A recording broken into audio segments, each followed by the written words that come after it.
حضرت عبداللہ ابن عمر رضی اللہ تعالی عنہ بیان کرتے ہیں کہ رسول اللہ صلی اللہ تعالی علیہ وسلم نے میرے کندھے کو پکڑا اور پھر فرمایا، دنیا میں اس طرح رہو جس طرح تم مسافر ہو یا راستہ عبور کرنے والے ہو۔ اور حضرت ابن عمر رضی اللہ عنہما یہ فرمایا کرتے تھے،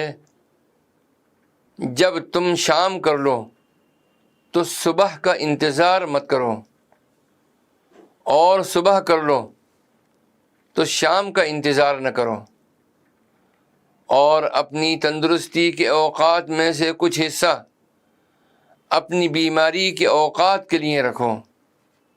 اور اپنی زندگی کے ایام میں سے کچھ حصہ اپنی موت کے لیے رکھو۔ اس حدیث مبارکہ میں مذکور ہے کہ تم دنیا میں اس طرح رہو گویا کہ تم مسافر ہو۔ یہ حدیث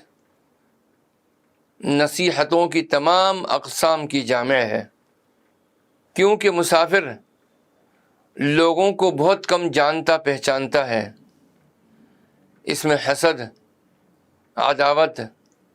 کینہ، نفاق، نزاع اور باقی تمام رذائل کم ہوتے ہیں، کیونکہ ان تمام رذائل کا منشا لوگوں کے ساتھ مل جل کر رہنے سے ہوتا ہے،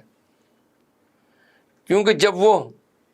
لوگوں کے درمیان رہتا ہے اور دیکھتا ہے کہ بعض لوگ اس سے زیادہ اچھے حال میں ہیں تو وہ ان سے حسد کرنے لگتا ہے، اور چونکہ اس کا کسی اجنبی جگہ پر رہنا بہت کم ہوتا ہے اور نہ اس کے ہاں باغات ہوتے ہیں، نہ کھیت ہوتے ہیں،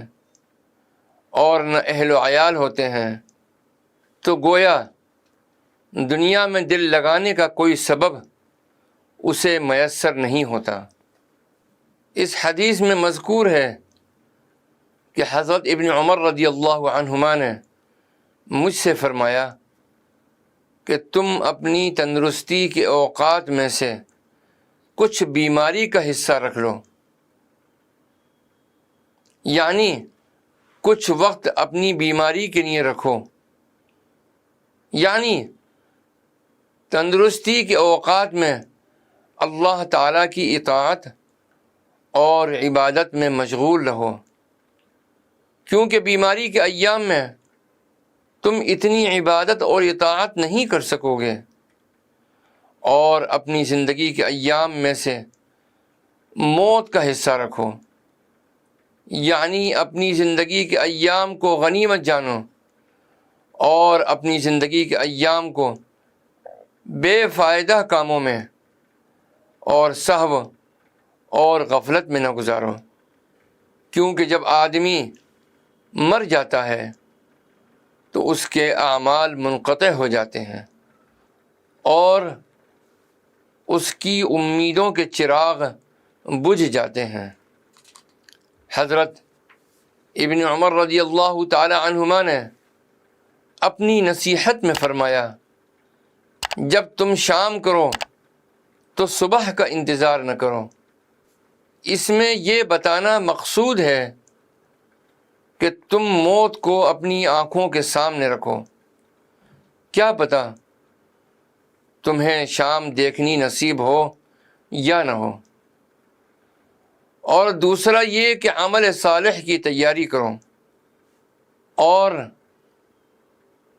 اس پر متنبہ کیا ہے کہ لمبی امیدیں نہ باندھو اور دنیا کی دل فریب اور دل نشین چیزوں کی طرف مائل نہ ہو۔